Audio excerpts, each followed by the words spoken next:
समस्तंकु नमस्कार।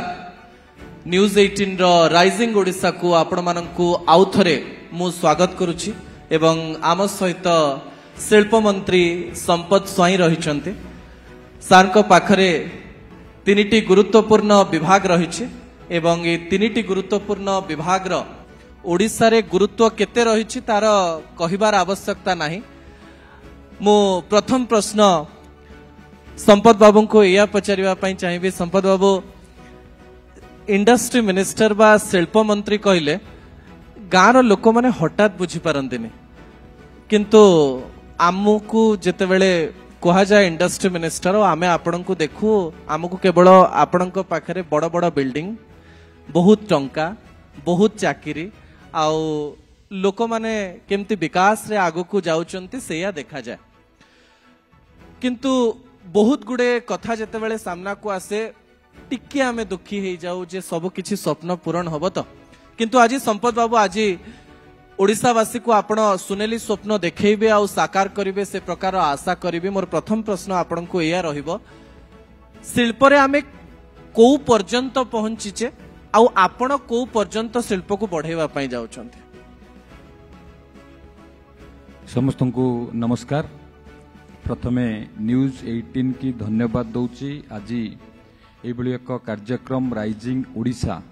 आयोजन करी आज निमंत्रण कर धन्यवाद जनाऊँगी। एवं मानस बाबूंकर जो प्रश्न रहिला जे आमे शिल्प क्षेत्र रे आमे ये वर्षक भितर कोटी पहुंचीचु, कोटी थिली कोटी पहुंचीचु एवं लोकन को कौन सुनेली स्वप्न देखैबु। आमे स्वप्न देखिबा तो ठीक कथा, किंतु से स्वप्नर वास्तवता आम सरकार होची लोकंकर सरकार। आमे आपणकर मने थिबो जहा जहा प्रतिश्रुति देइथिलु निर्वाचन बेले गोटे गोटे करी पालन करिवारे आम सरकार सक्षम हेची। जदि शिल्प क्षेत्र रे देखिबे आमे प्रथम वर्ष रे जनवरी मासरे उत्कर्ष ओडिशा कनक्लेव रो आयोजन करथिलु। उत्कर्ष ओडिशा कनक्लेव आयोजन करिबा पूर्वरु आमे दिल्ली रे, मुंबई रे, सिंगापुर रे रोड शो करिथिलु।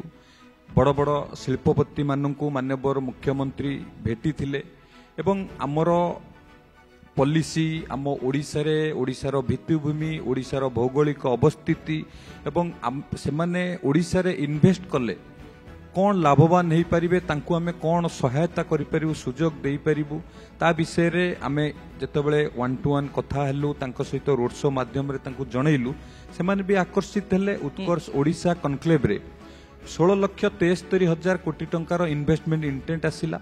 ये एक ऐतिहासिक हेला। संपत बाबू को कथा कहले आपण ओडिसा रो केमती आकर्षित हेले? देखंतु आमे ओडिसा रो जो भौगोलिक अवस्थिति अछि, परिवेश अनुकूल शिल्प प्रतिष्ठा पाई जो वातावरण अच्छी, आमर जो पॉलिसी अच्छी एवं गवर्नमेंट जो प्रोएक्टिव रोल गवर्नमेंट रो अच्छी, ये सब को एवं डबल इंजिन सरकार रे सेमान जो लाभवान हो पारे ये सब को लक्ष्य करी ओडिशा रे इन्वेस्टर माने आसिले।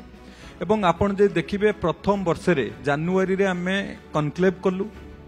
ता 6 मास भितरे, ता परवर्ती 6 मास भितरे आमे 6 लाख रु ऊर्ध्व कोटी टंकार शिल्प को आमे अनुमोदन दबारे सफल हेलु। माननीय मुख्यमंत्री को अध्यक्षतार एचएलसी रे सिंगल विंडो क्लियरेंस रे एवं प्रथम वर्ष रे 1,78,000 कोटी टंकार शिल्प को आमे ग्राउंडिंग करिवारे, इनाग्रेशन करिवारे सफल हेलु। ये होची हमर प्रथम वर्षर सफलता। आज जो इंडस्ट्री ओडिसा रु फेरी जाइतिले आज ओडिसा को आछुचंती, ये होची डबल इंजिन सरकार रो रिफ्लेक्शन। माननीय मुख्यमंत्री को ऊपर से माने भरोसा करूचंती एवं ओडिसा रो जो आमर भौगोलिक अवस्थिति कथा कहतु, प्राकृतिक संपद कथा कहतु, इंडस्ट्री फ्रेंडली वर्किंग स्टाइल हो किंबा पॉजिटिव एटमॉस्फेयर रे मध्य एडमिनिस्ट्रेशन जो काम करूची, याकू सब देखला परे देखिबे विभिन्न इंडस्ट्री बे ओडिशा को प्रथम पसंद से माने भाबुचंती एवं तांकर जो जेभीएल जेएसडब्ल्यू पोस्कर से माने ओडिशा को ही तांकर प्रथम पसंद बोली से माने भी प्रेस रिलीज रे देइथिले। आम सहित उत्कर्ष ओडिशा कनक्लेव रे जेएसडब्ल्यू 6 मिलियन मेट्रिक टन रो गोटे इंटीग्रेटेड स्टील प्लांट प्रतिष्ठा करिबा पई एमओ करिथिला एवं आमे भी मध्य ताकू एचएलसी रे माननीय मुख्यमंत्री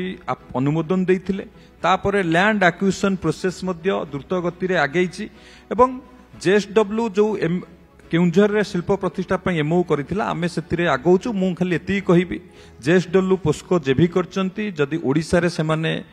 निवेश करिवे आम तरफरु संपूर्ण सहयोग जोगै दिया जिवो एवं आमे पूरा प्रस्तुत अछु सेमानु स्वागत करिबा पई। संपद बाबू छोटिया व्यक्तिगत प्रश्नटीए जगतसिंहपुर जिल्ला रे हेइथांदा जेएसडब्ल्यू पोस्को केउंझर को पळेला मन दुख लागे कि नाही आपणक जिल्ला रु मुख्यमंत्री को जिल्ला को पळेले देखंतु जेतिकी मन दुख हवा कथा अधिक खुशी लागुଛି ओके कारण आम समय रे जो इंडस्ट्री फेरी जाइथिला आम समय रे से पुणी ओडिसा को आसिला एटा ही आम पई आम राज्य पई गोटे बिग अचीवमेंट केन्द्रापड़ार कथा जेतेबेले कहा जाउछि आर्सेलर मित्तल आ निपन को नेकी लोकमानक मनरे अनेक गुडी आग्रह अछि प्रश्न अछि लोक माने आज लेखि भी थिले न्यूज 18 ओडिया को जे प्रश्न रखा जाउ ताकू नेकी टिके काम स्लोअर हिछि ना काम आरंभ होय गलानी संपद देखंतु एएमएनएस दुईटी प्रोजेक्ट पारादीप रे गोटे केन्द्रापड़ा रे गोटे प्रतिष्ठा करिबा पई सरकार को सहित एमओ करथिले पारादीप रे दीर्घ दिन धरी बंद थिला तार बाउंड्रीवाल काम एवं पेरिफेरियल काम हो पारु नथिला आमे सरकार को आसिला परे सेठी जिला प्रशासन तरफरु संपूर्ण सहयोग जोगै दिया जाई तांकर बाउंड्रीवाल काम को पूर्णांग करलु तांकर आरएंडआर कॉलोनी हे पारु नथिला ता पई मध्ये व्यवस्था करलु पारादीप रे तांका काम आरंभ करैलु एवं केन्द्रापड़ा रे जदि आपण देखिबे सेठी रोड काम चलीची इलेक्ट्रिक पई मध्ये ग्रिड थारु आरंभ करी विभिन्न व्यवस्था करा जाउची एवं विभिन्न आनुषंगिक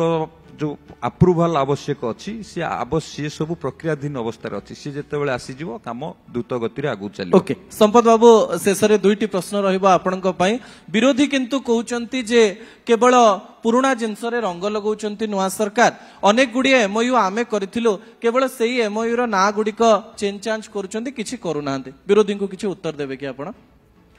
देखंतु गोटे ओडिया लोकंकर गोटे लोक कथा अछि सहस्र हांडी गोटिए ठेंगा गोटिए ठेंगा तार काम हला सहस्र हांडी की भांगी दबो ठेंगा आपण धरचन त किंतु सहस्र हांडी केमिति तयार होला तार परिकल्पना करि परिबेनी किंतु ठेंगार काम हला भांगीबा एबे विरोधी सही अवस्था रे अछन माने ठेंगाटा की धरचन ते कहि दो ना विरोधी सही अवस्था रे अछंती से माने कि भाबी पारु नांती गोटिए वर्षे रे आमे 178,000 कोटी टंकार काम करिबारे शिल्प सफल हेलु सेटा विरोधी की देखा जाउनी किंतु विरोधी कहउचंती रंग मारुचंती ना बदलउचंती किंतु ओडिशावासी जानिचंती आमे कोन करूचु कोन करूनु ओडिशावासी जानिचंती हमर लक्ष्य ओडिशा शिल्प क्षेत्र रे आगु को बढ़ू एबे इकोनॉमिक टाइम्स रे आपण देखिथिबे चलित आर्थिक वर्ष रे आमे 3,50,000 कोटी टंकार इन्वेस्टमेंट सारा भारत वर्ष को आसीथिला आम ओडिशा को 40% माने 1,40,000 कोटी टंकार पुंजी निवेश ओडिशा को आसीथिला तो ये ही प्रमाण करूची ओडिशा शिल्प क्षेत्र रे आगु जाउची एवं येला ज्वलंत उदाहरण। आज्ञा संपद बाबू शेष 2-3 लाइन रे केवल न्यूज 18 मंचरू ओडिशा वासी को कहि देबे कि जे आगु को केते चाकरी आसुची आ केते लोक चाकरी पाइबे बस शेष उत्तर देखंतु मोर पूरा ओडिशार युवपीढ़ी को एक वार्ता रहिबो ओडिशा आगामी दिन रे शिल्प क्षेत्र रे बहुत अभिवृद्धि करिबो जति कि आम पाखरे इन्वेस्टमेंट प्रपोजल अछि केमिकल पेट्रोकेमिकल सेक्टर रे नाफ्था काकर हबो गोटे बड़ डाउनस्ट्रीम इंडस्ट्री सृष्टि हे परिबो एवं जो इंडस्ट्री सब होउची आंसिलरी डाउनस्ट्रीम इंडस्ट्री ओडिशा रे बहुत प्रतिष्ठा हे परिबो एवं हमर स्टार्टअप पाखरु आरंभ करी एमएसएमई पॉलिसी जा अछि बहुत भलो पॉलिसी अछि एवं आमे मध्ये टेक्निकल एजुकेशन रे मध्ये नानो यूनिकॉर्न योजना करिचु